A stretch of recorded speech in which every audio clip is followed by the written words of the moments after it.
ಹರೇ ಶ್ರೀನಿವಾಸ ಸಾಷ್ಟಾಂಗ ನಮಸ್ಕಾರಗಳು. ಹರೇ ನಮ್ಮ ಆಚಾರ್ಯ. ನಮಸ್ಕಾರ ಗುರುಗಳಿಗೆ. ನಮಸ್ಕಾರ ಆಚಾರ್ಯ.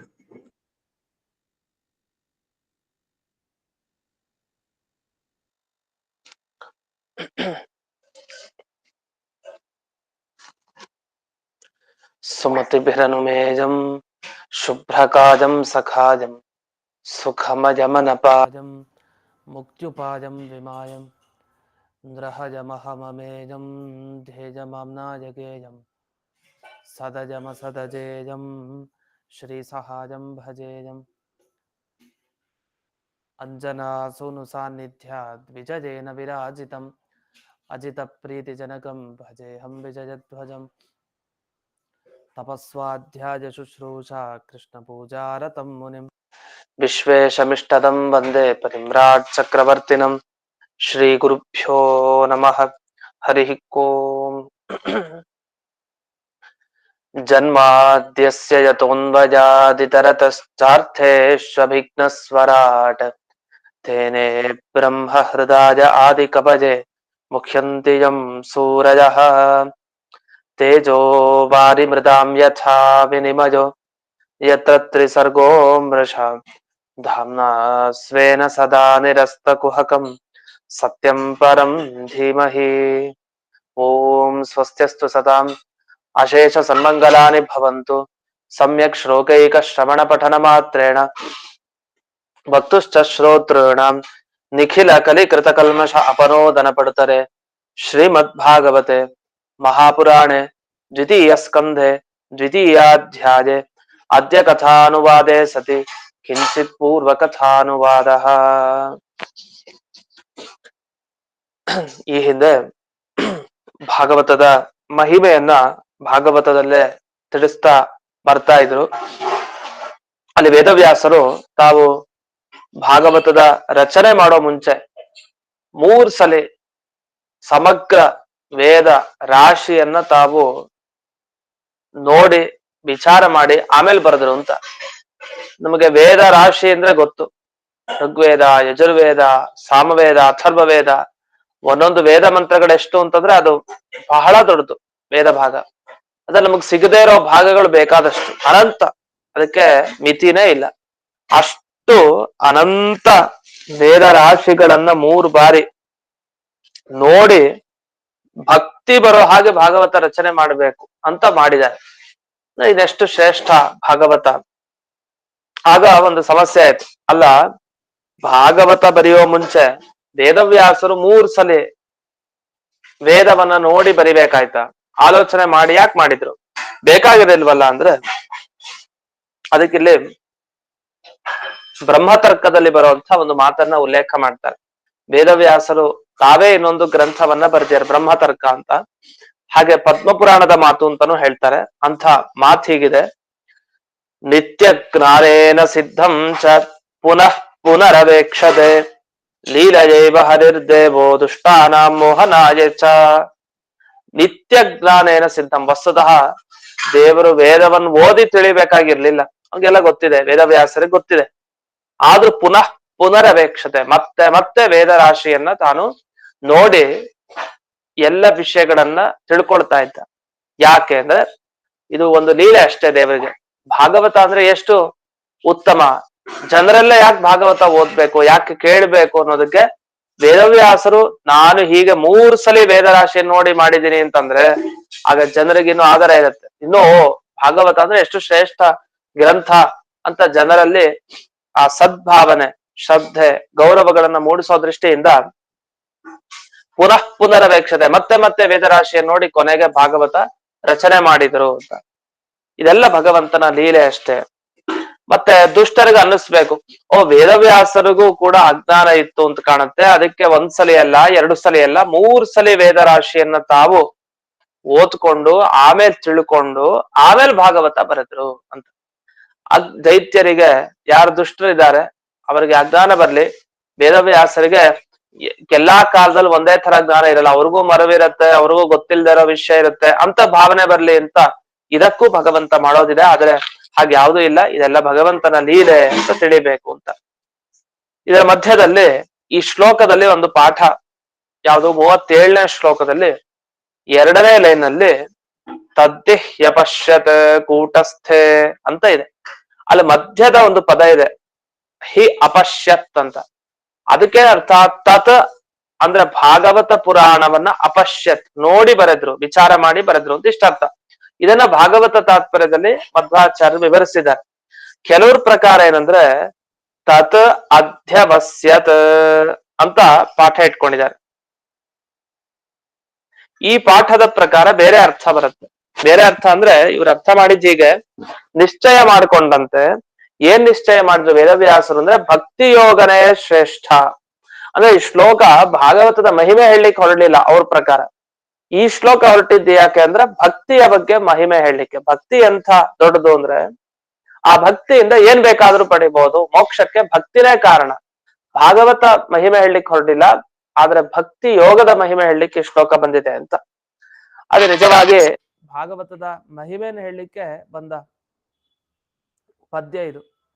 ಇನ್ನು ಕೆಲವ್ರು ಏನ್ ಅರ್ಥ ಮಾಡಿದ್ದಾರೆ ಈ ಪದ್ಯಕ್ಕೆ ಅಂದ್ರೆ, ಅದು ವೇದಶಾಸ್ತ್ರ ತುಂಬಾ ಕಷ್ಟ ಅಂತ ಯಾವಾಗ ಗೊತ್ತಾಗೋದು, ವೇದಶಾಸ್ತ್ರ ತುಂಬಾ ಕಷ್ಟ ಅಂತ ಗೊತ್ತಾಗೋದು ತುಂಬಾ ಸಲ ವಿಚಾರ ಮಾಡಿ ವೇದವ್ಯಾಸರು ಆಮೇಲೆ ಭಾಗವತ ಬರೆದಿದ್ದಾರೆ ಅಂತ ಏನರ್ಥ, ಭಾಗವತದ ಮಹಿಮೆ ತಿಳಿಸ್ಲಿಕ್ಕೆ ಹೋಗ್ತಾ ಇಲ್ಲ ಅಲ್ಲಿ ಹೊರತು. ವೇದವ್ಯಾಸರು ತಾವು 3 ಸಲ ವೇದರಾಶಿನ ಓದ್ಬೇಕಾಗ್ ಬಂತ. ಹಾಗಾದ್ರೆ ವೇದರಾಶಿ ಎಷ್ಟು ಕಷ್ಟ, ಅದನ್ನ ತಿಳ್ಕೊಳ್ಳೋದು ಎಷ್ಟು ಕಷ್ಟ ಇದೆ ಅಂತ. ವೇದರಾಶಿ, ವೇದ ಓದೋದ್ ತುಂಬಾ ಕಷ್ಟ, ವೇದದ ಅರ್ಥ ತಿಳ್ಕೊಳ್ಳೋದು ತುಂಬಾ ಕಷ್ಟ ಅಂತ ತಿಳಿಸ್ಲಿಕ್ಕೋಸ್ಕರ ಇಲ್ಲಿ ವೇದವ್ಯಾಸರು 3 ಬಾರಿ ವೇದರಾಶಿಯನ್ನ ಗಮನಿಸಿದ್ರು ಅಂತ ಹೇಳ್ಬಿಟ್ಟಿದ್ದಾರೆ.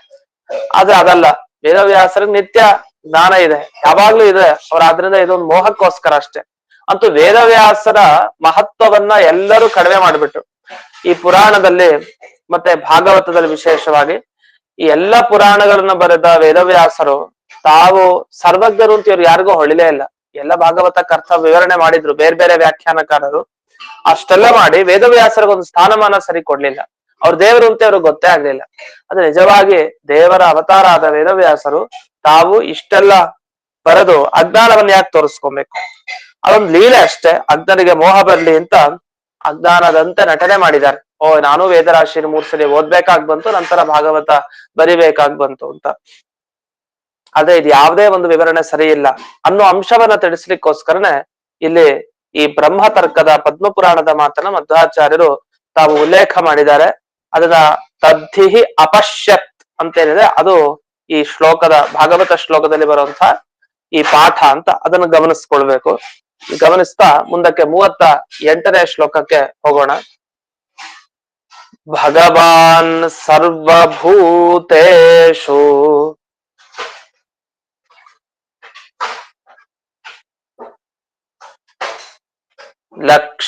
ಲಕ್ಷಿತಶ್ಚಾತ್ಮನಾ ಹರಿಃ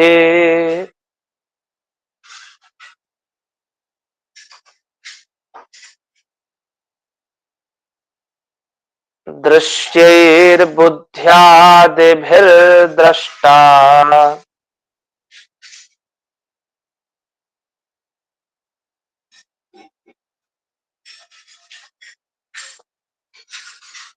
ಲಕ್ಷಣೈರನುಮಾಪಕೈಃ.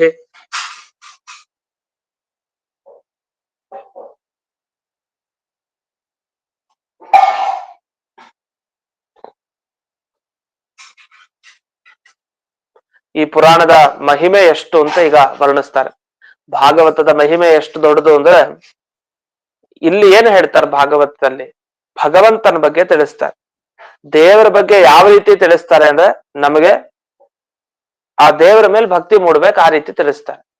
ದೇವರ ಪರಿಚಯ ಹೇಗ್ ಮಾಡುತ್ತೆ ಭಾಗವತ ಅಂದ್ರೆ, ಸರ್ವಭೂತೇಶು, ದೇವ್ರ ಎಲ್ಲಿಲ್ಲ, ಎಲ್ಲಾ ಕಡೆ ಇದ್ದಾನೆ ದೇವ್ರು. ಸರ್ವಭೂತ, ಎಲ್ಲಾ ಪ್ರಾಣಿಗಳಲ್ಲಿ ಇದ್ದಾನೆ, ಎಲ್ಲಾ ಕಡೆ ಇದ್ದಾನೆ ದೇವ್ರು ವ್ಯಾಪಿಸ್ಕೊಂಡು. ಸರಿ, ಇದ್ದೇನ್ ಮಾಡ್ತಾನೆ ಅವನು? ಇರೋದ್ ಹೇಗ್ ಗೊತ್ತಾಗತ್ತೆ ಅಂದ್ರೆ, ಇದ್ದಾನೆ ಅಂತ ಹೇಳ್ತೀವಲ್ಲ, ಅವನು ಇರೋದ್ ಹೇಗ್ ಗೊತ್ತಾಯ್ತು ಅಂದ್ರೆ, ನಮ್ಮ ಬುದ್ಧಿ ನೋಡ್ಕೊಂಡ್ರೆ ನಮಗ್ ಗೊತ್ತಾಗತ್ತಂತೆ ದೇವರೊಬ್ಬ ಇದ್ದಾನೆ, ನಮ್ಮನ್ನ ನೋಡ್ಕೊಳ್ಳೋನೊಬ್ಬ ದೇವ್ರ ಇದ್ದಾನೆ ಅಂತ. ಅದಕ್ಕೆ ಅನುಮಾಪಕೈ ಲಕ್ಷಣೈಹಿ ಕೆಲವು ಸೂಚನೆಗಳನ್ನ ಕೊಟ್ಟಿದ್ದಂತೆ ಭಾಗವತ. ನೋಡಿ, ನಿಮ್ಮ ಬುದ್ಧಿ ನಿಮ್ಮ ವಶದಲ್ಲೇ ಇಲ್ಲ. ನಮ್ ಬುದ್ಧಿ ಸ್ವೇಚ್ಛಾಚಾರಿಣಿ. ಒಂದು ತುಂಬಾ ಇಷ್ಟ ಆಗತ್ತೆ ಕೆಲವು ಸಲ, ತುಂಬಾ ಒಳ್ಳೆ ಕೆಲಸ ಮಾಡ್ಬೇಕು ಅನ್ಸತ್ತೆ, ಮಾಡ್ಲಿಕ್ಕೆ ಹೋಗಲ್ಲ, ಅನ್ಸತ್ತಷ್ಟೇ, ಆಮೇಲೆ ಮರುಕ್ಷಣದಲ್ಲಿ ಬೇರೆನೆ ಮಾಡೋದು. ಕೆಲವು ಸರಿ ತುಂಬಾ ಕೆಟ್ಟದ್ದನ್ನ ಮಾಡ್ಬೇಕು ಅಂತ ಹೋಗಿರ್ತಾರೆ, ಅದೇ ಒಳ್ಳೆ ಬುದ್ಧಿ ಬಂದು ಇಲ್ಲ ಒಳ್ಳೆ ಮಾರ್ಗಕ್ಕೆ ಬಂದ್ಬಿಡ್ತಾರೆ. ಕೆಲವು ಸರಿ ಪ್ರತಿ ದಿವಸ ಮಾಡ್ತಾನೆ ಇದೀವಿ, ಅಯ್ಯೋ ಇದು ಪರವಾಗಿಲ್ಲ ಇವತ್ತೊಂದ್ ದಿವ್ಸ ಅಂತ ಔದಾಸೀನ್ಯ ಬುದ್ಧಿನೂ ಬರುತ್ತೆ. ನಮ್ಮ ಬುದ್ಧಿ ನಮ್ ಕೈಲಿ ಇಲ್ವೇ ಇಲ್ಲ, ಮತ್ ಯಾರ ಕೈಲಿದೆ? ಹಾಗೆ ಇನ್ನೊಬ್ರ ಕೈಲಿ ಇರ್ಬೇಕಲ್ಲ. ಯಾಕಂದ್ರೆ ಎಷ್ಟೋ ಬಾರಿ ಅನ್ಕೊಳ್ಳೋದಿದೆ, ಇದಂ ಮಜಾ ಸಾಧನೆಯಂ, ಇದನ್ ಮಾಡೇ ಬಿಡ್ತೀನಿ ಅಂತ. ಆದ್ರೆ ಪರವಶತೆ ಇಲ್ಲ, ಮಾಡ್ಲಿಕ್ ಸಾಧ್ಯನೇ ಇಲ್ಲ. ಆದ್ರಿಂದ ಒಬ್ಬ ಯಾರೋ ನಮ್ಮನ್ನ ನಿಯಂತ್ರಣ ಮಾಡೋನೊಬ್ಬ ಇದ್ದಾನೆ ಅಂತ. ಹೀಗ್ ಒಂದಲ್ಲ ಎರಡಲ್ಲ, ಅನೇಕ ಸಾವಿರಾರು ಪ್ರಮಾಣಗಳನ್ನ ಭಾಗವತ ನೀಡುತ್ತಂತೆ. ಮುಂದಕ್ಕೆ ನಾವು ನೋಡ್ತೀವಿ, ಪ್ರತಿಯೊಂದು ಪ್ರಸಂಗದಲ್ಲಿ ದೇವರ ಹಿಂದೆ ಇದ್ದೇ ಎಲ್ಲ ಮನುಷ್ಯರನ್ನ ತಾನು ಕಾಪಾಡಿದ್ದಾರೆ. ಸ್ವತಂತ್ರನಾದ ಒಬ್ಬ ವ್ಯಕ್ತಿ ಇದ್ದಾನೆ, ದ್ರಷ್ಟ ಒಬ್ಬ ಸಾಕ್ಷಿ, ಭಗವಾನ್ ಒಬ್ಬ ಭಗವಂತ ಇದ್ದಾನೆ. ಅವನು ದೃಶ್ಯೈಹಿ ಬುದ್ಧ್ಯಾದಿಭಿ ಲಕ್ಷಣೈಹಿ, ಅಂದ್ರೆ ದೇವರೇ ಸರ್ವತಂತ್ರ ಸ್ವತಂತ್ರ, ದೇವರೇ ಸರ್ವಸ್ವತಂತ್ರ. ಬ್ರಹ್ಮಾದಿ ಜೀವರಾಶಿಗಳು, ಬ್ರಹ್ಮದೇವರಿಂದ ಹಿಡಿದು ಯಾವ್ಯಾವ ಜೀವರಾಶಿ ಇದ್ದಾರೆ ಎಲ್ಲರೂ ಅಸ್ವತಂತ್ರರು.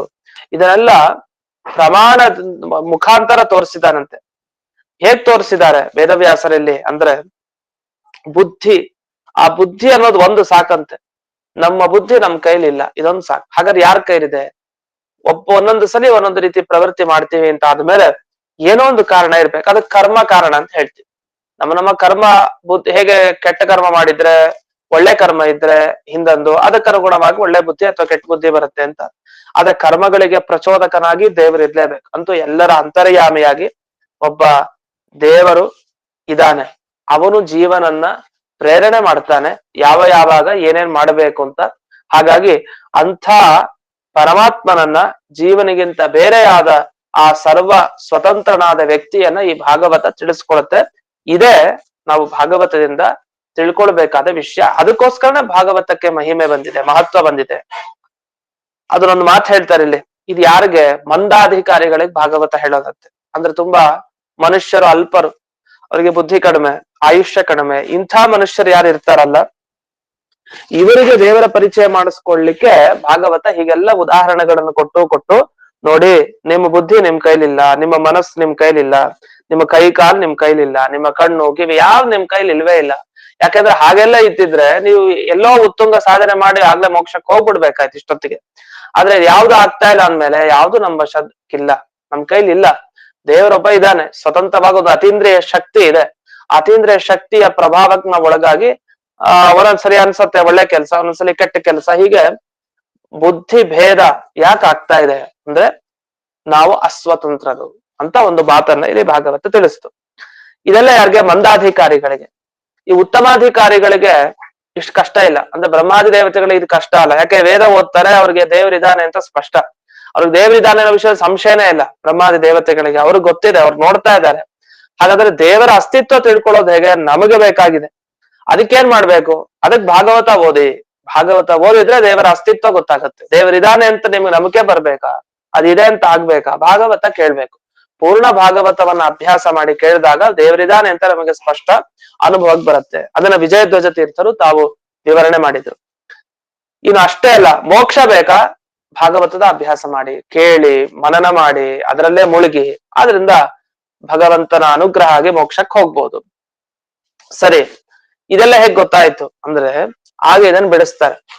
ದೇವರಿದಾನೆ ಅಂತ ವೇದರಾಶಿಗಳು ಹೇಳಿದೆ, ಭಾಗವತ ಹೇಳ್ತಾ ಇದೆ. ಎರಡು ಕಾರಣದಿಂದ ನಾವು ಭಾಗವತ ಓದ್ಬೇಕಂತೆ. ಒಂದು, ಇದಕ್ ಮೂಲ ವೇದದಲ್ಲಿ ಇರೋದು ಭಾಗವತಲ್ಲಿದೆ ಒಂದು.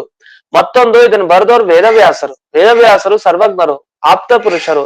ನಾವು ವಿಶ್ವಾಸ ಅವರಲ್ಲಿ ಪಡುವಂತ ಯೋಗ್ಯತೆ ಇರೋರು. ನಾವು ಅವರಲ್ಲೇ ವಿಶ್ವಾಸ ಪಡ್ಬೇಕು. ನಾವು ಅಂಥ ಒಳ್ಳೆಯ ವಿಶ್ವಾಸ ಪಾತ್ರತೆಗೆ ಅರ್ಹರು ಯಾರು? ವೇದವ್ಯಾಸರು. ಅಂತ ವೇದವ್ಯಾಸರು ಬರೆದಿದ್ರಿಂದ ಮತ್ತೆ ವೇದರಾಶಿನೇ ಇದಕ್ ಮೂಲ ಆದ್ರಿಂದ ಇದನ್ನ ನಾವು ಚೆನ್ನಾಗಿ ಅಭ್ಯಾಸ ಮಾಡ್ಲೇಬೇಕು ಭಾಗವತವನ್ನ ಅಂತ ಇಷ್ಟು ಹೇಳಿ ಮುಂದೆ ಸಮಾಧೌ ಅಸಮಾಧೌ ಚ ನಿಸ್ವತಂತ್ರಸ್ಯ ದೇಹಿನಃ ಅಂತ ಒಂದು ಮಾತನ್ನ ಇಲ್ಲಿ ಬ್ರಹ್ಮತರ್ಕದಲ್ಲಿ ಬರುವ ಮಾತನ್ನ ಮಧ್ವಾಚಾರ್ಯರು ಲೇಖ ಮಾಡಿದ್ದಾರೆ. ಅದೇನಿದೆ ಅಲ್ಲಿ ಏನ್ ಹೇಳಿದ್ದಾರೆ ಅಂದ್ರೆ, ಇಲ್ಲ ಅನ್ಯೋನಿಯಂತ ಭಗವಾನ್ ವಾಸುದೇವ ಪರಪ್ರಭು. ಒಬ್ಬ ನಮ್ಮನ್ನು ನೋಡ್ಕೊಳ್ಳುವಂತ ಒಬ್ಬ ನಮಗಿಂತ ಬೇರೆಯಾದ ಒಬ್ಬ ವ್ಯಕ್ತಿ ಇದ್ದಾನೆ, ವಾಸುದೇವ, ಹರಿ, ಪ್ರಭು ಅಂತ ಏನ್ ಕರಿತೀವಿ ಅವನೇ. ಯಾಕೆ ಅಂದ್ರೆ ನಾವು ಸಮಾಧಿ ಸ್ಥಳದಲ್ಲೂ ಅಸ್ವತಂತ್ರರು, ಅಸಮಾಧಿ ಸ್ಥಳದಲ್ಲೂ ಅಸ್ವತಂತ್ರರು ಅಂತ ಒಂದು ಶಬ್ದ ಹಾಕ್ತಾರೆ. ಏನಿದು ಸಮಾಧಿ ಅಸಮಾಧಿ ಅಂದ್ರೆ ಏನು? ಸಮಾಧಿ ಅಸಮಾಧಿ ಅನ್ನೋ ಶಬ್ದಕ್ಕೆ ಇಲ್ಲಿ ಬಿಡಿಸ್ತಾರೆ.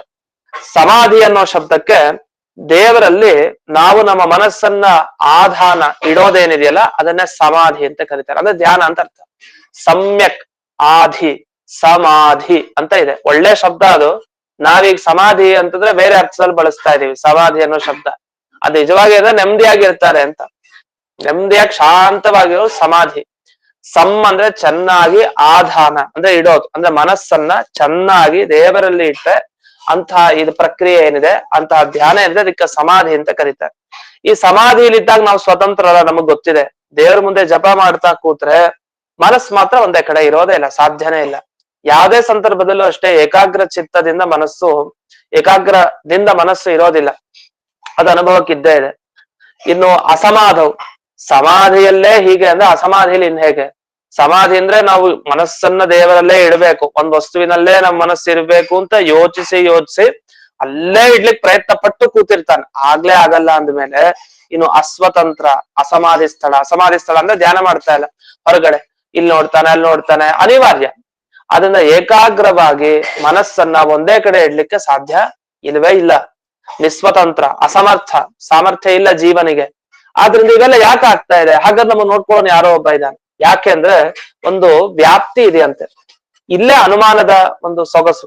ಅದಕ್ಕೆ ಸುಧಾ ಅನುವ್ಯಾಖ್ಯಾನ ಗ್ರಂಥದ ಅನುಮಾನ ಪ್ರಕ್ರಿಯೆ ಅಂತ ಏನ್ ಬರುತ್ತೆ, ಅದ್ರ ಉಪಯೋಗ ಎಲ್ಲ ಇಲ್ಲಿ ಭಾಗವತದಲ್ಲಿ ತೋರಿಸ್ಕೊಡ್ತಾರೆ. ವಿಜಯಧ್ವಜ ತೀರ್ಥರು ತಾವು ಬರೀತಾ ಹೇಳ್ತಾರೆ, ಯಹ ಯತ್ಕರಣೆ ಸ್ವತಃ ಅಸಮರ್ಥ ಸಹ ತತ್ಕರಣೆ ಅನ್ಯ ನಿಯಂತ್ರ ಯುಕ್ತ ಯಥಾ ಸಂಪ್ರತಿಪನ್ನ. ಯಾರ್ಯಾರು ತಮ್ ಕೆಲಸ ಮಾಡ್ಕೊಳ್ಲಿಕ್ಕೆ ತಾವು ಸ್ವತಂತ್ರರಾಗಿಲ್ವೋ ಅವರು ಆ ಕೆಲಸದಲ್ಲಿ ಇನ್ನೊಬ್ಬರ ನಿಯಂತ್ರಣಕ್ಕೆ ಒಳಪಟ್ಟಿದ್ದಾರೆ ಅಂತ ಅರ್ಥ. ಇದು ವ್ಯಾಪ್ತಿ. ಯಾಕಂದ್ರೆ ಗೊತ್ತಿದೆ ಲೋಕದಲ್ಲಿ ನಮಗೆ ನಾವೇ ಸ್ವತಂತ್ರವಾಗಿ ಹೋಗಿ ಕೆಲಸ ಮಾಡ್ಲಿಕ್ಕೆ ನಮ್ಗೆ ಸ್ವಾತಂತ್ರ್ಯ ಇಲ್ಲ ಅಂದ್ರೆ ಏನರ್ಥ? ಮಾಡ್ಲಿಕ್ಕೆ ನಮ್ಗೆ ಸಾಮರ್ಥ್ಯ ಇಲ್ಲ ಅಂದ್ರೆ ನಾವ್ ಇನ್ನೊಬ್ರ ಕೆಳಗಡೆ ಕೆಲಸ ಮಾಡಿ ಇನ್ನೊಬ್ರ ಅಧೀನವಾಗಿ ಇದೀವಿ ಅಂತ ಅರ್ಥ. ಯಾಕೆ ನಮ್ ಕೈಲಿ ಆಗ್ತಾ ಇಲ್ಲ, ನಾವ್ ಇನ್ನೊಬ್ಬರನ್ನ ಅಪೇಕ್ಷೆ ಪಡ್ತಾ ಇದೀವಿ, ಅದೇ ಅನ್ಯಾಧೀನ. ಹೀಗ್ ಪ್ರತಿ ವಿಷಯದಲ್ಲಿ ಸರಿ, ಬುದ್ಧಿ ವಿಷಯದಲ್ಲಿ ನಮ್ಮ ಬುದ್ಧಿನೂ ನಮ್ ಕೈಲಿ ಇಲ್ವಲ್ಲ. ಹೊರಗಿನ ವಿಷಯದಲ್ಲೇ, ಲೌಕಿಕ ವಿಷಯದಲ್ಲೇ ಗೊತ್ತಾಗುತ್ತೆ ನಾವು ಸ್ವತಂತ್ರವಲ್ಲ. ಯಾಕೆ ನಾವೊಬ್ಬರೇ ಎಲ್ಲ ಮಾಡ್ಕೊಳ್ಲಿಕ್ ಆಗಲ್ಲ, ಸಾಮರ್ಥ್ಯ ಇಲ್ಲ, ಅದು ಇನ್ನೊಬ್ಬರ ಅಪೇಕ್ಷೆ ಇದೆ, ಇನ್ನೊಬ್ಬರ ಅಧೀನತೆಗೆ ನಾವು ಒಳಗಾಗಿದ್ದೀವಿ ಅಂತ ಆದ್ಮೇಲೆ ಅಲೌಕಿಕ ವಿಷಯ ಅಂದ್ರೆ ಒಳಗಿನ ನಮ್ಮ ಅಂತರ ಪದಾರ್ಥ, ಮನಸ್ಸು ಬುದ್ಧಿ ಇವೆಲ್ಲ ನಮ್ ಕೈಲಿ ಇಲ್ಲ ಅಂದ್ಮೇಲೆ ಏನರ್ಥ? ಇನ್ನೊಬ್ಬ ಯಾರೋ ಇದಾನಲ್ಲಿ, ಅವನ ನಿಯಂತ್ರಣಕ್ಕೆ ನಾವು ಒಳಪಟ್ಟಿದ್ದೀವಿ ಅಂತ ಅರ್ಥ. ಹೀಗೆ ಈ ವ್ಯಾಪ್ತಿ ಅನ್ನೋದು ಹೊರ ತೆಗಿತಾರೆ. ಈ ರೀತಿ ವೇದರಾಶಿ ಆಗ್ಲಿ ಅನುಮಾನಗಳಾಗ್ಲಿ ಎಲ್ಲ ತಿಳಿಸ್ತಾ ಇರೋದೇನು? ಜೀವ ಅಸ್ವತಂತ್ರ ಅಷ್ಟು. ಅದರಿಂದ ಯಾವುದೇ ಸುಖ ಆಗ್ಲಿ ದುಃಖ ಆಗ್ಲಿ ಬುದ್ಧಿ ಆಗ್ಲಿ ಯಾವ್ದಕ್ಕೂ ನಾವು ಸ್ವತಂತ್ರ. ನನ್ಗೆ ಸುಖ ಬರ್ಲಿ ಅಂತ ಅಪೇಕ್ಷೆ ಪಟ್ಟು ಕೂತ್ರೆ ಸುಖ ಏನ್ ಬರಲ್ಲ, ಅಥವಾ ನನ್ಗೆ ದುಃಖ ಬರ್ತಾನೆ ಇರ್ಲಿ ಅಂದ್ರೆ ಹಾಗೇನಿಲ್ಲ, ಸುಖ ಉಂಟಾಗ್ತಾ ಇರುತ್ತೆ. ಕಷ್ಟ ಕಾಲ ಬರ್ಲೇಬೇಕು ಅಂತ ಅಪೇಕ್ಷೆ ಪಟ್ರು ಬರಲ್ಲ, ಸುಖ ಬರ್ತಾ ಇರುತ್ತೆ. ಸುಖ ಬರ್ಬೇಕು ಅಂತ ದುಃಖ ಬರ್ತಾ ಇರುತ್ತೆ. ಯಾವ್ದನ್ನ ಅಪೇಕ್ಷೆ ಪಡ್ತಾನೋ ಅದು ಬರಲ್ಲ. ಅಂದ್ಮೇಲೆ ಏನರ್ಥ? ಇನ್ನೊಬ್ಬರ ವಶವಾಗೆ ನಾವಿದ್ದೀವಿ ಅಂತ ಅರ್ಥ. ಇದನ್ನೆಲ್ಲ ಸಮಾಧವು ಅಸಮಾಧೌಚ ಅಂತ ಹೇಳಿ ಇಲ್ಲಿ ಬ್ರಹ್ಮತರ್ಕದಲ್ಲಿ ಮಧ್ವಾಚಾರ್ಯರು ತಾವು ಉಲ್ಲೇಖ ಮಾಡಿ ಹೇಳಿದ್ದಾರೆ. ಅವರೇ ವಿವರಣೆ ಮಾಡ್ತಾ ಲಕ್ಷಿತಶ್ಚ ಅಸ್ಮಿನ್ ಪುರಾಣೆ, ಭಾಗವತ ಪುರಾಣದಲ್ಲಿ ಏನ್ ಹೇಳಿದ್ದಾರೆ ಅಂತ ಅವರೇ ಬರೆಯೋದು. ಬುದ್ಧ್ಯಾದೀನಾಂ ಪಾರವಶ್ಯ ದರ್ಶನಾತ್ ಅನ್ಯೋನಿಯಂತ ಅಸ್ತಿ. ಬುದ್ಧಿ ಸುಖ ದುಃಖ ಯಾವ್ದು ನಮ್ ಕೈಲಿ ಇಲ್ಲ ಅಂದ್ಮೇಲೆ, ಇನ್ನೊಬ್ಬರ ವಶ ಅಂತ ಕಾಣ್ತಾ ಇದೆ ಅಂದ್ಮೇಲೆ ನಮ್ಮನ್ನ ನಿಯಂತ್ರಣ ಮಾಡೋ ಮತ್ತೊಬ್ಬ ಇದ್ದಾನೆ. ಅವನೇ ಯಾರು? ಅನ್ಯೋನಿಯಂತ ಭಗವಾನ್ ವಾಸುದೇವ, ಅವನೇ ವಾಸುದೇವ ಅಂತ ಹೀಗೆ ಇದನ್ನ ವಿವರಿಸಿದ್ದಾರೆ. ಇಷ್ಟು ವಿವರಿಸ್ತಾ ಒಟ್ಟು 3 ಶ್ಲೋಕದ ಸಾರ ಏನು ಅಂತ ಯಾದುಪತ್ಯ ಟಿಪ್ಪಣಿಯಲ್ಲಿ ಬರೀತಾರೆ. ಅದು ನಮ್ಮ ಮುಖ್ಯ. ಇಲ್ಲಿವರೆಗೆ ನಾವು ಕೇಳಿದ 3 ಶ್ಲೋಕದ ಸಾರ ಏನು ಅಂದ್ರೆ ಇಷ್ಟು. ಈಗ ಹೇಳ್ಬೇಕು ಅಂತ ಶುಕಾಚಾರ್ಯರ ತಲೆ ಏನಿದೆ, ಭಾಗವತ ಹೇಳ್ಬೇಕು ಇನ್ನು ವಿಸ್ತಾರವಾಗಿ ಅಂತ ತಲೆಯಲ್ಲಿ ಇಟ್ಕೊಂಡಿದ್ದಾರೆ. ಆಗ ಅವರು ಮಾತು ಹೇಳಿದ್ರು, ನೋಡಿ ಮೋಕ್ಷ ನೀಡುವಂತ ಮಂಗಳಕರವಾದ ಗ್ರಂಥ ಇದಕ್ಕಿಂತ ಮತ್ತೊಂದು ಸಿಗಲ್ಲ ಮನುಷ್ಯರಿಗೆ. ಆಗ ಒಂದು ಪ್ರಶ್ನೆ ಮಾಡಿದ್ರು, ಮನುಷ್ಯರಿಗೆ ಅಂದ್ರೆ ಯಾವ ಮನುಷ್ಯರಿಗೆ? ಎಲ್ಲಾ ಮನುಷ್ಯರು. ಮನುಷ್ಯ ಮಾತ್ರ, ಎಲ್ಲ ಮನುಷ್ಯರಿಗೂ ಕೂಡ ಈ ಭಾಗವತ ಗ್ರಂಥ ಅದು ಮೋಕ್ಷಪ್ರದ ಗ್ರಂಥ. ಅದು ಯಾರು ಬೇಕಾದ್ರೆ ಒಳ್ಳೆಯವ್ರಿಗೆ, ಅದೇ ಯಾರು ಮೋಕ್ಷವನ್ನ ಬಯಸ್ಬೇಕು ಅಂತಿದ್ದಾರೋ ಅಂಥವ್ರಿಗೆ ಅಂತ ಅರ್ಥ. ಅಲ್ಲ ಅದಕ್ ಭಾಗವತ ಯಾಕೆ ಬೇಕು? ಮಹಾಭಾರತ ಇದೆಯಲ್ಲ, ಮಹಾಭಾರತ ಬೇರೆ ಪುರಾಣಗಳು ಎಲ್ಲ ಇದೆ, ಅದೆಲ್ಲ ಇದ್ಮೇಲೆ ಯಾಕೆ ಭಾಗವತ ಒಂದೇ ಹೇಳ್ತಾ ಇದ್ದೀರಿ ಅಂತ ಒಂದು ಪ್ರಶ್ನೆ ಮಾಡ್ಕೊಂಡ್ರೆ ಅದಕ್ಕೆ ಹೇಳ್ತಾರೆ, ಇಲ್ಲ ಇಲ್ಲ, ಈ ಭಾರತ ವರ್ಷದಲ್ಲಿ ಕಲಿಯುಗದಲ್ಲಿ ಸಂಸಾರದಲ್ಲಿ ಯಾವ ಮನುಷ್ಯರು ಬಿದ್ದಿದಾರೋ, ಇವರಿಗೆ ಮೋಕ್ಷ ಕೊಡಬೇಕಾ ಈ ಯುಗದಲ್ಲಿ, ಕಲಿಯುಗದಲ್ಲಿ, ಈ ಭಾರತ ವರ್ಷದಲ್ಲಿ ಆಯುಷ್ಯ ಕಡಿಮೆ ಇದೆ, ಬುದ್ಧಿ ಕಡಿಮೆ ಇದೆ, ಭಕ್ತಿ ಬೇರೆ ಇಲ್ಲ, ಇಂಥ ಮನುಷ್ಯರಿಗೆ ಮೋಕ್ಷ ಸಿಗಬೇಕು ಈ ಯುಗದಲ್ಲಿ ಅಂದ್ರೆ ಭಾಗವತನೇ ಬೇಕು. ಅದು ಮಹಾಭಾರತದಿಂದ ಆಗಲ್ಲ ಅಂತ ಹೇಳ್ತಾರೆ. ಯಾಕಂದ್ರೆ ಮಹಾಭಾರತ ತುಂಬಾ ಜಾಸ್ತಿ ಇದೆ. ಅದರಿಂದ ಈ ಅಲ್ಪಾಯುಷ್ಯ ಇರೋ ಮನುಷ್ಯರಿಗೆ ಮೋಕ್ಷ ಈ ಯುಗದಲ್ಲಿ ಖಂಡಿತ ಅಸಾಧ್ಯ. ಮಹಾಭಾರತ ಓದ್ತಾ ಕೂತ್ರೆ ಅದು ಅಸಾಧ್ಯ, ಹಾಗಂತ ಓದ್ಲೇಬಾರ್ದು ಅಂತ ಅಭಿಪ್ರಾಯ ಅಲ್ಲ. ಇದ್ರ ಬರೀ ಅರ್ಥ ಏನಂದ್ರೆ ಎಷ್ಟ್ ಸಾಧ್ಯನೋ ಅಷ್ಟ ನೋಡ್ಲೇಬೇಕು, ಆದ್ರೆ ಭಾಗವತ ಮಾತ್ರ ಕೇಳ್ದೆ ಮುಂದಕ್ಕೆ ಹೋಗ್ಬಾರ್ದು ಅಂತ. ಭಾಗವತ ಕೇಳೋದ್ರಲ್ಲಿ ತುಂಬಾ ಮಹತ್ವ ಇರ್ಬೇಕು. ಜೀವನದಲ್ಲಿ ಭಾಗವತ ಕೇಳಲೇಬೇಕು ಅಂತ. ಕೇಳದೆ ಹೋದ್ರೆ ನಮಗೆ ಮೋಕ್ಷ ಸಾಧನೆಗೆ ಇದೊಂದು ಮಾರ್ಗನೇ ಇಲ್ಲ. ಅಲ್ಲಿ ಇದು ಸ್ಪಷ್ಟ ಹೇಳಿದ್ದಾರೆ ಯಾದಪತ್ಯದಲ್ಲಿ ವಾಕ್ಯ ನೋಡಿ, ತಥಾಚ ಭಾರತಾದಿಕಂ ನ ಅಲ್ಪಾಯುಷಾದಿಮತ ಮನುಷ್ಯಾಣ ಮೋಕ್ಷದಾನಾಯ ಅಸ್ಮಿನ್ ಯುಗೆ ಸಮರ್ಥಂ. ಈ ಯುಗದಲ್ಲಿ ಮಹಾಭಾರತ ಮುಂತಾದದ್ದು ಅಲ್ಪಾಯುಷ್ಯ ಇರೋ ಮನುಷ್ಯರಿಗೆ ಮೋಕ್ಷದಾನಾಯ ನ ಸಮರ್ಥಂ, ಅದು ಮೋಕ್ಷ ಕೊಡ್ಲಿಕ್ಕೆ ಅದು ಸಮರ್ಥ ಅಲ್ಲ ಅಂತ. ಅದಕ್ಕೆ ಸಾಮರ್ಥ್ಯ ಇದೆ, ನಾವ್ ಅದನ್ನ ಪಡ್ಕೊಳ್ಲಿಕ್ಕೆ ನಮಗ್ ಸಾಮರ್ಥ್ಯ ಇಲ್ಲ ಅಂತ ಅರ್ಥ. ಯಾಕೆ ಅಂದ್ರೆ ಇದಕ್ ಕಾರಣ ಏನು? ಭಕ್ತಿ ಬರ್ಬೇಕಲ್ಲ. ಭಕ್ತಿ ಬರೋದು, ಈಗ ಮಹಾಭಾರತ ಅಷ್ಟು ಹೋದ್ಮೇಲೆ ಭಕ್ತಿ ಬರುತ್ತಾ? ಜಗಳ ಆಡ್ತಾ ಇದ್ದಾರೆ, ಯುದ್ಧ ಇದೆ ಮಹಾಭಾರತ ಸಂದರ್ಭದಲ್ಲಿ, ಅನೇಕ ನೀತಿ ಪಾಠಗಳಿದೆ, ಕೇಳಲೇಬೇಕು ಮಹಾಭಾರತ. ಮಹಾಭಾರತ ಕೇಳ್ಬಾರ್ದು ಅಂತಲ್ಲ, ಆದ್ರೆ ಭಕ್ತಿ ಯೋಗ ಬರ್ಬೇಕು ಅಂದ್ರೆ ಒಮ್ಮೆ ಮೊದಲಿಗಾರು ಭಾಗವತ ಕೇಳ್ಕೊಂಡ್ಬಿಡ್ಬೇಕು ಎಲ್ಲ ಪೂರ್ಣ. ಭಾಗವತ ಕೇಳಿ ನಂತರ ನಾವು ಬೇರೆ ಇದನ್ನ ಕೇಳಲಿಕ್ಕೆ ಹೋಗ್ಬೇಕು ಅಂತ. ಅಲ್ಲ ಯಾಕೆ ಹೀಗೆ ಅಂದ್ರೆ ವೇದವ್ಯಾಸರು ಸಾಕ್ಷಾತ್ ಭಗವತ್ ಅವತಾರಿ, ಅವರೇ ರಚನೆ ಮಾಡಿದ್ದಾರೆ. ಅಷ್ಟೇ ಎಲ್ಲ 3 ಸರಿ ಯೋಚನೆ ಮಾಡೆಲ್ಲ ಬರ್ದಿದ್ದಾರೆ. ಯಾಕೆ ಇಷ್ಟೆಲ್ಲ ಮಾಡಿ ಬರೀತಾರೆ ಅಂದ್ರೆ ಭಾಗವತಕ್ಕೆ ಜಾಸ್ತಿ ಮಹತ್ವ ಕೊಡಿ, ಭಾಗವತ ಅಧ್ಯಯನ ಮಾಡಿ, ಭಕ್ತಿ ಜಾಗೃತಿ ಆಗತ್ತೆ ಈ ಲೋಕದಲ್ಲಿ, ಈ ಕಾಲದಲ್ಲಿ ಅಂತ. ಹಾಗಾಗಿ ಒತ್ತು ಕೊಟ್ಟು ಬೇರೆ ಪುರಾಣಗಳಿಗಿಂತ ಭಾಗವತಕ್ಕೆ ಮಹತ್ವವನ್ನ ಅಧಿಕಮಪಶ್ಯ ಚೆನ್ನಾಗಿ ನೋಡಿದ್ದಾರೆ ವೇದವ್ಯಾಸರು ಅಂತ ಹಿಂದೆ ಆ ಶ್ಲೋಕಕ್ಕೆ ಅರ್ಥ, ಹೊಸ ಅರ್ಥವನ್ನ ಹೇಳ್ತಾರೆ ಇಲ್ಲಿ ಯಾದಪತ್ಯದಲ್ಲಿ. ಏನರ್ಥ ಅಂದ್ರೆ 3 ಬಾರಿ ವೇದದ ವಿಮರ್ಶೆ ಮಾಡಿ ಭಾಗವತವನ್ನು ನೋಡಿದ್ರು ವೇದವ್ಯಾಸರು. ಏನರ್ಥ? ಅಷ್ಟು ವೇದರಾಶಿಯ ಸಾರವನ್ನ ಚೆನ್ನಾಗಿ ಭಕ್ತಿ ಬರೋ ಹಾಗೆ ಭಾಗವತದಲ್ಲಿ ಇಟ್ಟಿದ್ದಾರೆ ಅಂತ ಅರ್ಥ. ಆದ್ರಿಂದ ಭಾಗವತ ಇತರ ಪುರಾಣ ಅಪೇಕ್ಷೆಯ ಅಧಿಪಶ್ಯತ್ ಅಂತ ಅರ್ಥ ಅಂತೆ ಆ ಭಾಗವತ ಶ್ಲೋಕಕ್ಕೆ. ಈ ಬೇರೆ ಬೇರೆ ಪುರಾಣಗಳಿಗಿಂತ ಹೆಚ್ಚುತನವನ್ನ ಈ ಭಾಗವತದಲ್ಲಿ ಕಂಡಿದ್ದಾರೆ ಅಂತ. ಇದೆಲ್ಲ ಯಾರು ಹೇಳಿದ್ ನಮಗೆ? ವೇದವ್ಯಾಸರು ಹೀಗೆಲ್ಲ ಕಂಡಿದ್ದಾರೆ ಅಂತ ಸಾಕ್ಷಾತ್ ಅವರ ಪುತ್ರ ಶುಕಾಚಾರ್ಯರು ಹೇಳಿದ್ದಾರೆ. ಶುಕಾಚಾರ್ಯ ಹೇಳಿದ್ಮೇಲೆ ಈ ಮಾತು ಪರಮ ಪ್ರಮಾಣ. ಆದ್ರಿಂದ ಭಾಗವತವೇ ಮಂಗಳಕರ ಅನ್ಲಿಕ್ಕೆ ಇನ್ನೊಂದು ಮುಖ್ಯವಾದ ಕಾರಣ ಏನಂದ್ರೆ, ಒಂದು ಶುಕಾಚಾರ್ಯರು ಹೇಳಿದ್ರು, ವೇದವ್ಯಾಸರು ಹೀಗೆ ಯೋಚಿಸಿ ಭಾಗವತ ಬರೆದ್ರು ಅಂತ ಒಂದಾಯ್ತು ಕಾರಣ. ಮತ್ತೊಂದು ಕಾರಣ, ದೇವರ ಬಗ್ಗೆ ಜ್ಞಾನ ಬರ್ಬೇಕಾ, ಭಕ್ತಿ ಬರ್ಬೇಕಾ, ಹಾಗೆ ದೇವರ ದರ್ಶನ ಆದ್ರೆ ಏನು ಸುಖನೋ ಆ ಸುಖ ಭಾಗವತ ಕೇಳಿದ್ರೆ ಬರುತ್ತಂತೆ. ಅಬ್ಬಾ ಎಂತ ಅದ್ಭುತ! ದೇವರ ದರ್ಶನ, ಸಾಕ್ಷಾತ್ ದೇವರು ಮುಂದೆ ಬಂದು ನಿಂತ್ಕೊಂಡಾಗ ಏನ್ ಸುಖ ಆಗ್ಬೇಕಲ್ಲ, ಆ ಸುಖ ಭಾಗವತ ಕೇಳಿದಾಗ ಆಗತ್ತೆ. ಅದಕ್ಕೋಸ್ಕರ ಭಾಗವತಕ್ಕೆ ಮಹತ್ವವನ್ನ ಕೊಟ್ಟಿದ್ದೇವೆ ಅಂತ ಇಷ್ಟು ವಿವರಣೆಯನ್ನ ಇಲ್ಲಿ ಮಾಡಿ, ಮತ್ತೆ ಲಕ್ಷಣ ಪ್ರಮಾಣ ಅಭಿಯಾನ, ಇಲ್ಲಿ ದೇವರ ಬಗ್ಗೆ ಸುಮ್ನೆ ಹೇಳಲ್ಲ, ಅನೇಕ ಚರಿತ್ರೆಗಳನ್ನ ಹೇಳ್ತಾರೆ. ಆ ಚರಿತ್ರೆಯಲ್ಲಿ ದೇವರ ಅನುಗ್ರಹ ಹೇಗಾಯ್ತು, ಮತ್ತೆ ಪ್ರಮಾಣಗಳನ್ನ ಕೊಡ್ತಾರೆ. ಹೀಗೆ ಅನೇಕ ವಿಧದಲ್ಲಿ ಸಾಕ್ಷಿ ಸಿದ್ಧೈಹಿ ಬುದ್ಧಿಯಾದಿ, ನಮ್ಗೆ ನಮ್ಮ ಅಂತಃಸಾಕ್ಷಿಗೆ ಸಿದ್ಧ, ನಮ್ ಕೈಲಲ್ಲಿ ಏನೂ ಇಲ್ಲ, ನಾವೆಲ್ಲ ಪರವಶರು ಅಂತ ನಮ್ಮ ಅಂತಃಸಾಕ್ಷಿಗೆ ನಮಗ್ ಗೊತ್ತಿದೆ. ನಾವೇನ್ ಅನ್ಕೊಳ್ತೀವಿ ಅದ್ ನಡಿಲಿಕ್ಕೆ ಸಾಧ್ಯ ಇಲ್ಲ, ಅದ್ ನಮಗ್ ಚೆನ್ನಾಗ್ ಗೊತ್ತಿದೆ. ಇಷ್ಟು ಸಾಕು ಒಬ್ಬ ದೇವರಿದ್ದಾನೆ ಅಂತ ತಿಳ್ಕೊಳ್ಲಿಕ್ಕೆ. ಯಾಕೆ ಯೋಚನೆ ಮಾಡ್ತೀರಿ ದೇವ್ರಿದಾನೋ ಇಲ್ವೋ? ಯಾಕೆ? ನಮ್ಮ ಬುದ್ಧಿ ನಮ್ ವಶದಲ್ಲಿ ಇವೆಲ್ಲ ಸಾಕು, ಒಬ್ಬ ಇದ್ದಾನೆ, ಯಾರೋ ಒಬ್ಬ ಇನ್ನೊಬ್ಬ ಇದ್ದಾನೆ ಅನ್ಲಿಕ್ಕೆ ಇಷ್ಟು ಸಾಕು ಕಾರಣ ಅಂತ ಹೇಳ್ತಾ ಲಕ್ಷಣಗಳನ್ನು ಕೊಡ್ತಾರೆ. ಅಂದ್ರೆ ಜಗಜ್ಜನ್ಮಾದಿ ಕರ್ತೃತ್ವ, ಇಡೀ ಸಮಸ್ತ ಜಗತ್ತಿನ ಸೃಷ್ಟಿ ಸ್ಥಿತಿ ಲಯ ಎಲ್ಲ ಮಾಡಿದ ಭಗವಂತ ಇದ್ದಾನೆ. ಇಷ್ಟೆಲ್ಲ ಇದ್ಮೇಲೆ ಇದಕ್ಕಿಂತ ಮತ್ತೊಂದು ಪುಣ್ಯಪ್ರದವಾದ ಗ್ರಂಥ ಭಾಗವತಕ್ಕಿಂತ ಮತ್ತೊಂದು ಸುಲಭವಾದದ್ದು ಈ ಕಲಿಯುಗದಲ್ಲಿ, ಈ ಭಾರತ ವರ್ಷದಲ್ಲಿ ಅಲ್ಪ ಆಯುಷ್ಯ ಇರೋ ಮನುಷ್ಯರಿಗೆ ಸಿಗೋದಿಲ್ಲ ಅಂತ ಇಷ್ಟು 3 ಶ್ಲೋಕದ ಸಾರವನ್ನ ಇಲ್ಲಿ ಯಾದುಪತ್ಯ ಟಿಪ್ಪಣಿಯಲ್ಲಿ ಸುಂದರವಾಗಿ ವಿವರಣೆ ಮಾಡಿ ಉಕ್ತಂ ಉಪಸಂಹರತಿ, ಇಲ್ಲಿಗೆ ಉಪಸಂಹಾರ ಮಾಡ್ತಾರೆ. ಇಷ್ಟೆಲ್ಲ ವಿಷಯ ಹೇಳಿ ಯಾಕೆ ಭಗವಂತನ ಮಹಿಮೆನೇ ಕೇಳಬೇಕು ಅನ್ನೋದಕ್ಕೆ ಒಂದು ಕಾರಣವನ್ನ ಕೊನೆಗೆ ಶುಕಾಚಾರ್ಯ ನೀಡ್ತಾರೆ. ಈಗ 39ನೇ ಶ್ಲೋಕ. ತಸ್ಮಾತ್ ಸರ್ವಾತ್ಮನಾರಾಜನ್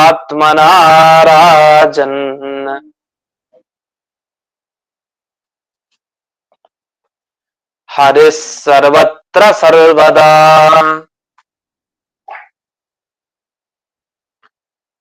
ಶ್ರೋತವ್ಯಃ ಕೀರ್ತಿತವ್ಯಶ್ಚ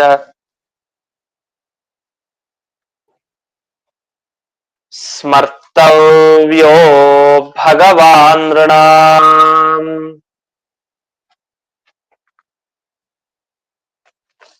ಆದ್ರಿಂದ ವೇದವ್ಯಾಸರು ಭಾಗವತದಲ್ಲಿ ದೇವರ ಬಗ್ಗೆನೇ ವಿಶೇಷವಾಗಿ ಹೇಳಿದ್ರಿಂದ ಅಂತಹ ಸರ್ವೋತ್ತಮನಾದ ದೇವರನ್ನೇ ಎಲ್ಲ ಕಡೆ ಎಲ್ಲಾ ಕಾಲದಲ್ಲಿ ಪರೀಕ್ಷಿತ್ ರಾಜ ಯಾವಾಗಲೂ ಮೋಕ್ಷ ಬೇಕು ಅಂತಿರೋರು ಅವನ ಬಗ್ಗೆನೇ ಕೇಳಬೇಕು, ಅವನ ಕೀರ್ತನೆ ಮಾಡ್ಬೇಕು, ಅವನ ಸ್ಮರಣೆ ಮಾಡ್ಬೇಕು. ಇದು ಬಹಳ ಮುಖ್ಯ. ಅದನ್ನ ಶ್ರೋತವ್ಯ ಕೀರ್ತಿತವ್ಯ ಸ್ಮರ್ತವ್ಯ ಅಂತ ಸರ್ವದ ಸರ್ವತ್ರ ಎಲ್ಲಾ ಕಡೆ ಎಲ್ಲಾ ದೇಶ ಎಲ್ಲಾ ಕಾಲಗಳಲ್ಲಿ ಅಂತ ಇಷ್ಟು ಒತ್ತು ಕೊಟ್ಟು ಹೇಳಿ, ಯಸ್ಮಾತ್ ಭಗವತ ಏಷಃ ಏವ ಉಕ್ತಃ ತಸ್ಮಾತ್ ಸಯೇವ ಶ್ರೋತವ್ಯಾಧಿ. ಯಾವ ಕಾರಣದಿಂದ ಸಾಕ್ಷಾತ್ ದೇವರೇ ಭಗವತ ಏಷಃ ದೇವರೇ ವೇದವ್ಯಾಸ ರೂಪದಿಂದ ಹೇಳಿದಾನೋ ಹಾಗಾಗಿ ಈ ಭಾಗವತದಲ್ಲಿ ಹೇಳಿದಂತೆ ಭಗವಂತನ ಶ್ರವಣ ಮನನ ಇವನ್ನೆಲ್ಲ ಮಾಡಬೇಕು ಎಲ್ಲ ಪ್ರಕಾರದಿಂದ ಅಂತ ಇಷ್ಟನ್ನ ಹೇಳಿ ಕೊನೆಯ ಶ್ಲೋಕದಲ್ಲಿ ಇದೀವಿ ನಾವೀಗ. 2ನೇ ಅಧ್ಯಾಯ 2ನೇ ಸ್ಕಂಧದ್ದು, ಅದನ್ನ ಮುಗಿಸ್ಬೋಣ. 40ನೇ ಶ್ಲೋಕ. ಶ್ರವಣಾದಿ ಫಲಮಾಹ. ಭಾಗವತ ಕೇಳಿದ್ರೆ ಏನ್ ಫಲ ಅಂತ ಶುಕಾಚಾರ್ಯರು ಪರೀಕ್ಷಿತ್ ರಾಜನಿಗೆ ಹೇಳ್ತಾ ಉಪಸಂಹಾರ ಮಾಡ್ತಾ ಇದ್ದಾರೆ. ಈ ಪ್ರಸಿದ್ಧವಾದ ಶ್ಲೋಕ, ಸಾಮಾನ್ಯವಾಗಿ ಭಾಗವತದ ಉಪನ್ಯಾಸಗಳೆಲ್ಲ ಈ ಶ್ಲೋಕ ಬರುತ್ತೆ. ಇಂತಹ ಪ್ರಸಿದ್ಧವಾದ ಶ್ಲೋಕ ಇದು. ಪಿಬಂತಿಯೇ ಭಗವತ ಆತ್ಮನಸ್ಸತಾಂ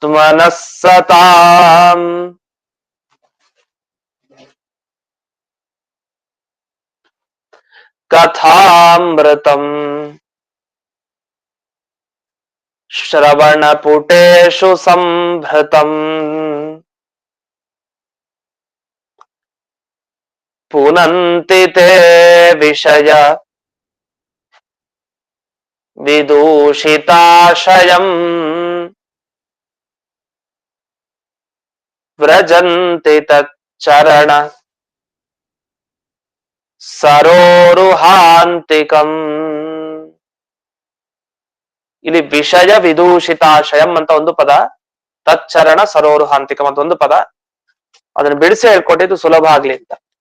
ಪಿಬಂತಿಯೇ ಭಗವತಃ, ಭಾಗವತ ಕುಡಿಬೇಕು ಅಂತ. ಪಿಬಂತಿ ಕುಡಿಬೇಕು ಭಾಗವತ. ಯಾರಿಂದ ಕುಡಿಬೇಕು? ಸಜ್ಜನರಿಂದ ಕುಡಿಬೇಕಂತೆ ಭಾಗವತ. ಸಜ್ಜನರ ಬಳಿ ಹೋಗಿ ಕೇಳಿ ಅದನ್ನ ಕುಡಿಬೇಕಂತೆ. ಸತಾಂ ಕಥಾಮೃತಂ. ಅಷ್ಟೇ ಅಲ್ಲ, ಇಲ್ಲಿ ಬಂದಿರೋದೇನು? ಸಾತ್ವಿಕರ ಅಂದ್ರೆ ರಾಜಾನುರಾಜರುಗಳ, ಋಷಿಗಳ, ಮತ್ತೆ ದೇವರ, ದೇವಭಕ್ತರ, ಇತರ ವೈಷ್ಣವರ ಎಲ್ಲರ ಕಥಾಮೃತ ಇಲ್ಲಿ ಬಂದಿದೆ. ಇದನ್ನ ಬೊಗಸೆಗೆ ಹಾಕೊಂಡು, ಕೈ ಬೊಗಸೆಗೆ ಹಾಕೊಂಡು ಕುಡಿಬೇಕು. ಹೇಗ್ ಕುಡಿಯೋದು? ಇದು ಅಮೃತ ಹಾಕಿ ಸಿಗಲ್ವಲ್ಲ ಅಂದ್ರೆ ಅದು ಕೈಗೆ ಹಾಕೊಳ್ಳೋದಲ್ಲ. ಇದು ಶ್ರವಣ ಪುಟೇಶ ಸಮೃದ್ಧಂ, ಕಿವಿಲಿ ಹಾಕೊಂಡು ತುಂಬಿಸ್ಕೊಳ್ಬೇಕು. ನಮ್ಮ ಕಿವಿಲಿ ತುಂಬಿಸ್ಕೊಳ್ಬೇಕಾಗಿದ್ ಯಾವುದು? ಇಂಥ ಭಾಗವತ ಕಥಾಮೃತ. ಈ ಕಥಾ ಅಮೃತವನ್ನ ತಾವು ಆ ಬೊಗಸೆ ಕಿವಿಯಲ್ಲಿ ತುಂಬಿಸ್ಕೊಂಡು ತಾವು ಒಳಗಡೆ ಸೇವನೆ ಮಾಡ್ಬೇಕು. ಅಂದ್ರೆ ಮನಸ್ಸಕ್ ತಾಕ್ಬೇಕು ಅಂತ. ಕೈಗೆ ಅಮೃತ ಸಿಕ್ಕದ್ಮೇಲೆ ಬೊಗಸೆ, ಕೈ ಬೊಗಸೆಗೆ ಅಮೃತ ಹಾಕೊಂಡು ಅದನ್ನ ಕುಡಿದೆ ಇದ್ರೆ, ಬಾಯಿಗೆ ಹೋಗದೆ ಇದ್ರೆ ಉಪಯೋಗ ಇಲ್ಲ. ಅದು ಬರೀ ಕೈನಲ್ಲಿ ಇದ್ರೆ ಏನು ಉಪಯೋಗ? ಅದರಿಂದ ಕೇಳಿದ್ರೆ, ಕೇಳೋದು ಈ ಕಿವಿ ಅನ್ನೋದು ಕೈ ತರ ಬೊಗಸೆ, ಅಲ್ಲಿ ಹೋಗಿ ಸೇರ್ಕೊಳ್ಳುತ್ತೆ ಅಮೃತ. ಅದ ಒಳಗಡೆನೆ ಇಳಿಲಿಲ್ಲ ಅಂತ ಆದ್ರೆ ಉಪಯೋಗ ಇಲ್ಲ. ಅಲ್ಲಿ ಮತ್ತೆ ಅಮೃತ ಚೆಲ್ಲೋದ್ರೆ ಕಿವಿಯಿಂದ ಆ ಕಡೆ ಉಪಯೋಗ ಇಲ್ಲ. ಆದ್ರಿಂದ ಒಳಗಡೆ ಹೋಗ್ಬೇಕು. ಹೋದ್ರೆ ಪುನಂತಿತೆ ವಿಷಯ ವಿದೂಷಿತಾಶಯಂ. ಆಗ ವಿಷಯ ಪದಾರ್ಥಗಳು, ಈ ಲೌಕಿಕ ವಿಷಯಗಳೇನಿದೆಯಲ್ಲ, ಬೇಡದೇ ಇರೋ ಲೌಕಿಕ ವಿಷಯಗಳಿರುತ್ತಲ್ಲ, ಆ ಲೌಕಿಕ ವಿಷಯಗಳಲ್ಲಿ ಮುಳುಗಿ ಮನಸ್ಸು ತನ್ನ ಅಸ್ತಿತ್ವವನ್ನೇ ಕಳ್ಕೊಂಡ್ಬಿಟ್ಟಿರುತ್ತೆ. ಯಾಕೆ ಬೇರೆದನ್ನೇ ವಿಚಾರ ಮಾಡಿ ಲೌಕಿಕನ ಮನಸ್ಸು ತನ್ನ ಅಸ್ತಿತ್ವವನ್ನೇ ಕಳ್ಕೊಂಡು ತುಂಬಾ ಕಲುಷಿತ ಆಗೋಗಿದೆ, ತುಂಬಾ ಕಶ್ಮಲ ಇದೆ ಮನಸ್ಸಿಗೆ. ಆ ಮನಸ್ಸಿನಲ್ಲಿ ಪಾವಿತ್ರ್ಯ ಬರ್ಬೇಕು, ಶುದ್ಧಿ ಬರ್ಬೇಕು ಅಂತ ಆದ್ರೆ ಈ ಕಿವಿಯಲ್ಲಿ ಹಾಕೊಂಡ ಅಮೃತ ಒಳಗಡೆ ಇಳಿದು ಬಿಡ್ಬೇಕು ಮನಸ್ಸಿಗೆ. ಅಂದ್ರೆ ಭಾಗವತದ ಚಿಂತನೆಗಳು ಮನಸ್ಸಕ್ಕೆ ತಾಕ್ಬೇಕು. ತಾಕಿದ್ರೆ ಆಗ ನಮ್ಮ ಈ ವಿಷಯ ಪದಾರ್ಥಗಳಿಂದ ದೂಷಿತವಾದ ಮನಸ್ಸು ಸರಿ ಹೋಗುತ್ತೆ. ಆಗ ಏನಾಗುತ್ತೆ? ವ್ರಜಂತಿ ತಚ್ಚರಣ ಸರೋರುಹಾಂತಿಕಂ. ಭಗವಂತನ ಪಾದ ಕಮಲ, ಸರೋರುಹ ಅಂದ್ರೆ ಕಮಲ, ಸರಸ್ಸಿನಲ್ಲಿ ಅಂದ್ರೆ ಸರೋವರದಲ್ಲಿ ಹುಟ್ಟುವಂತ ಕಮಲ, ಆ ಭಗವಂತನ ಪಾದ ಕಮಲಕ್ಕೆ ಅಂತ ವ್ಯಕ್ತಿ ತಾನು ಹೋಗ್ತಾನೆ ಅಂತ. ಆದ್ರಿಂದ ಹೀಗೆ ಭಾಗವತವನ್ನ ಕಿವಿಗಳಲ್ಲಿ ಚೆನ್ನಾಗಿ ತುಂಬಿಸ್ಕೊಂಡು ಮನಸ್ಸಿಗೆ ತಾಕಿಸ್ಕೊಂಡ್ರೆ ವಿಷಯಗಳೆಲ್ಲ ಕಶ್ಮಲಗಳು ಹೋಗಿ ಮನಸ್ಸು ಶುದ್ಧಿ ಹೊಂದಿ ಭಗವಂತನ ಪಾದ ಕಮಲಗಳಿಗೆ ಹೋಗಿ ಸೇರ್ತೀವಿ ಅನ್ನೋದೇ ಈ ಭಾಗವತ ಶ್ರವಣ ಮನನ ನಿಧಿಧ್ಯಾಸನ ಇತ್ಯಾದಿಗಳ ಫಲ ಅಂತ ಹೀಗೆ ಶುಕಾಚಾರ್ಯರು ಪರೀಕ್ಷಿತ್ ರಾಜನಿಗೆ ತಾವು ತಿಳಿಸಿ ಈ ಅಧ್ಯಾಯದ ಮುಕ್ತಾಯವನ್ನ ಮಾಡ್ತಾರೆ. ಇನ್ನು ಮುಂದೆ ಇನ್ನೂ ಭಾಗವತದ ವಿಸ್ತಾರವನ್ನ ಮಾಡ್ತಾರೆ. ಮುಂದಿನ ಅಧ್ಯಾಯದಲ್ಲಿ ಏನ್ ವಿಚಾರ ಬರುತ್ತೆ ಅನ್ನೋದು ನಾಳೆ ದಿವಸ ನೋಡೋಣ ಅಂತ ಹೇಳ್ತಾ ಇಂದಿನ ಪಾಠವನ್ನ ಅಸ್ಮದ್ ಗುರುವಂತರ್ಗತ ವ್ಯಾಸತೀರ್ಥ ಗುರುವಂತರ್ಗತ ಭಾರತೀರ್ವಣ ಮುಖ್ಯ ಪ್ರಾಣ ಅಂತರ್ಗತ ಶ್ರೀಮನ್ಮೂಲ ಗೋಪಾಲಕೃಷ್ಣನಿಗೆ ಅರ್ಪಣೆ ಮಾಡ್ತೇನೆ. ಶ್ರೀಕೃಷ್ಣ ಅರ್ಪಣ ಮಸ್ತು. ನಮಸ್ಕಾರ ಶ್ರೀನಿವಾಸ. ನಮಸ್ಕಾರ. ನಮಸ್ಕಾರ ನಮಸ್ಕಾರ. ಹರೇ ನಮ ಆಚಾರ್ಯ.